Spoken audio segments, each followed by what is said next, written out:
వరదల వల్ల విజయవాడలోని సింగానగర్ ప్రాంతమందు ప్రజలు చాలా సమస్యలు ఎదుర్కొంటూ ఉన్నారు. ప్రతిరోజు అనేక కష్టాలు ఎదుర్కొంటూ ఉన్నారు.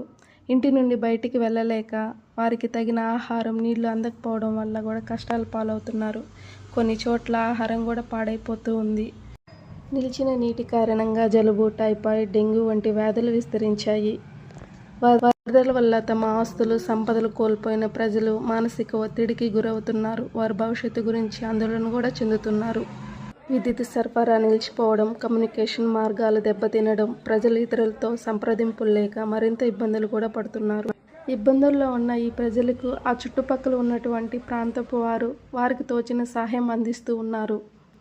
ఆ సహాయంలో భాగంగా ఫుడ్ ప్యాకెట్స్, మెడిసిన్, మజ్జిగ, పాల ప్యాకెట్లు అందించడం జరిగింది.